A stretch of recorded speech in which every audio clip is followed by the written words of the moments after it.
आज आहे महाशिवरात्री आणि आज मी तुम्हाला घेऊन चाललोय एका अशा मंदिरात जे की जंगलाच्या हृदयात लपले आहे. तर good morning guys, welcome back to my vlogs. तर मगाशी म्हटल्याप्रमाणे आज आपण एका अशा महादेवांच्या मंदिरात चाललो आहे की जिथे महादेवांचं मंदिर जंगलात आहे, म्हणजेच अगदी जंगलाच्या हृदयात आहे. तर आता बोर्ड बघून तुम्हाला समजलं असेल की आम्ही वासोट्याला चाललो आहे. हो मित्रांनो, वासोट्यालाच चाललोय. पण यावेळी वासोट्याला जायचं कारण म्हणजे आम्ही चाललो होतो नागेश्वर मंदिराकडे. बामनोलीपर्यंत गाडी घेऊन आलो होतो, पण तिथून पुढे प्रवास होता बोटने, तर त्यामुळे इथून पुढचा प्रवास तर पाण्यातून होता आणि एकदम मजा येणार होती प्रवासाला. पाण्यावर तरंगत, चारी बाजूने दाट जंगल, उंच डोंगर आणि 1 तासाचा हा होडीचा प्रवास अगदी अभूतपूर्व वाटत होता. पेसवरती तर पोहोचलो होतो. आता 8 ते 9 किलोमीटरचा हा वन वे ट्रेक चालू होणार होता. आता खरी मजा सुरू झाली होती. गंमत जम्मत करत आम्ही चाललो होतो आता नागेश्वर मंदिराकडे. खूप धमाल, मस्ती, मजा, ऍडव्हेंचर चालले होते. तोच आम्हाला दिसले गणपती आणि हनुमानांचे मंदिर, तर त्यांचे दर्शन घेतले आणि पुन्हा चाललो नागेश्वर मंदिराकडे. कधी चढ, कधी उतार, तर कधी धडपड. या ट्रेक मध्ये एक वेगळीच पॉझिटिव्हिटी वाटत होती. रस्त्यात मध्येच आम्हाला पिण्याच्या पाण्याची एक विहीर दिसली, तर तिथेच आम्ही पाणी प्यालो आणि परत आणि चाललो गडाच्या दिशेने.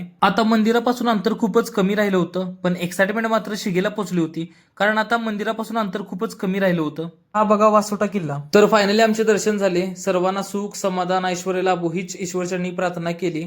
देवांचे दर्शन घेताच मनाला एक वेगळी पॉझिटिव्हिटी वाटली. समोरच प्रसाद देखील दादा देत होते, तर त्यामुळे प्रसाद घेतला आणि पुन्हा चाललो परत परतीच्या दिशेने, कारण वेळेच्या आधी घरी पोहोचायचे देखील होते.